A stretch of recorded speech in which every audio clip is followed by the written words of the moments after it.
Assalamualaikum warahmatullahi wabarakatuh. Pada video kali ini kita akan coba mengecek sebuah jurnal itu ada di key berapa sih saat ini. Jadi sebelumnya ada beberapa rekan yang menanyakan bagaimana cara mengetahui key atau level kuartil dari sebuah jurnal. Nah, sebenarnya ada beberapa cara. Kalau kita menggunakan Sinta, dulu Sinta mengambil data dari Simago.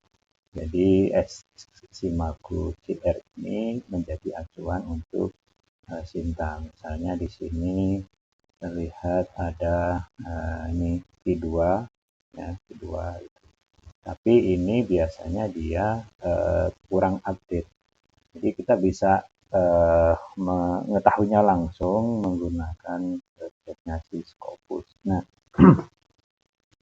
oke, kita ulangi lagi untuk mencari, misalnya kita ada Curtis Studies ini. Nanti kita akan cari, yang pertama kita masuk misalnya dari awal ya, Scopus awalnya Scopus Home. Ini kita cari sources, kemudian kita klik aja di sini. Paste. Lalu kita lihat di sini. Nah, ini ada Curtis Studies. Kalau menggunakan tadi di Simago, kita dapat di 2022. Nah, di sini ini udah recent, ini sudah masih diakui sampai sekarang. Nah, ini pertama yang kita lihat di sini. Kategorinya si Curtis Studies ini memiliki kategori masuk dalam kategori Art and Humanities dalam bidang subbidang history. Kedua itu Social Science, Cultural Studies. Nah, ini rankingnya nomor 166 dari 1599 dengan persentil adalah 89 ke 89 ya. Kalau di Social Science dia rankingnya 254 dari 1203 dengan persentil 78. Nah, ini artinya adalah kalau kita submit artikel yang berkaitan dengan histori, maka di Scopus itu dikategorikan ke ranking 166 dari 1500. Dan kalau di Cultural Studies atau Social Science-nya itu rankingnya 254. Nah, ini mungkin terjadi karena beberapa jurnal punya beberapa scope. Jadi makin banyak scope nanti kategorinya akan makin banyak. Nah, lalu sebelum masuk ke kuartil itu seperti apa sih? Nah, itu gambaran singkatnya. Jadi kalau misalnya dalam satu kategori ini ada misalnya 100 buah jurnal yang terindeks Scopus, maka ke 100 jurnal itu nanti akan di ranking. Nah, di ranking kemudian dibagi dalam 4 klaster. Ya, Q1, Q2, Q3 dan Q4. Nah, ranking di sini ini ranking dari ya, dari 166 dari 1599. Nah, kalau persentil ini, nah disinilah intinya gitu. Untuk persentil ke 1 sampai 25 itu nanti dia masuk ke Q4. Ya, 26 sampai 50 itu Q3, 51 sampai 75 itu Q2, dan di atas 75 sampai 99 ya itu Q1. Jadi kalau dari sini ini harusnya si Curtis Studies ini adalah masuk ke Q1. Coba kita lihat di sini.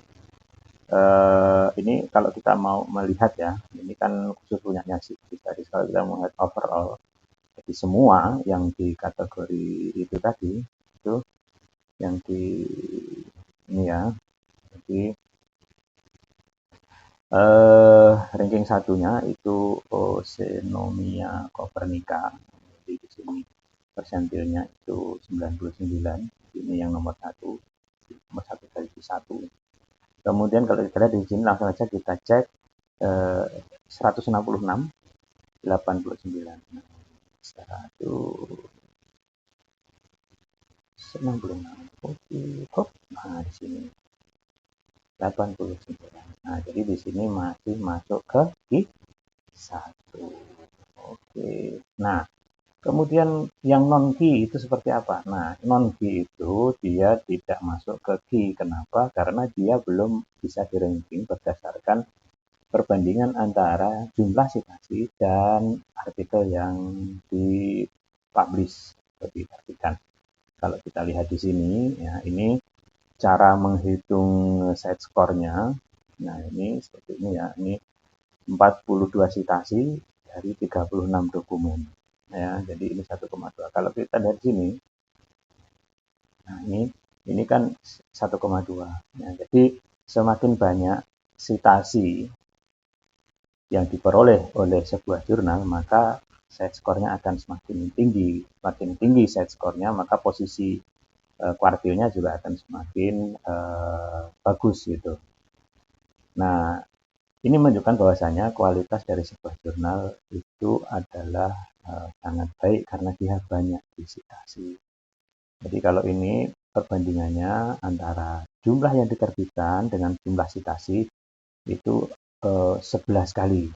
Misalnya dia menerbitkan satu jurnal itu 11 kali disitasi itu. Nah, misalnya ini satu artikel 11 kali disitasi. Nah, kalau di sini yang tadi yang Curtis tadi itu di sini nih 1,2. Nah, perhitungannya pada tahun 2019 sampai 2022 ada 42 citasi terhadap 36 dokumen yang diterbitkan, maka dia 1,2. Nah, jadi itu mungkin penjelasan singkat, semoga bisa dipahami, dan jika ada hal-hal yang mungkin mau dikoreksi silahkan didiskusikan di kolom komentar. Terima kasih, jangan lupa like and subscribe, semoga bermanfaat bagi kita semua. Assalamualaikum warahmatullahi wabarakatuh.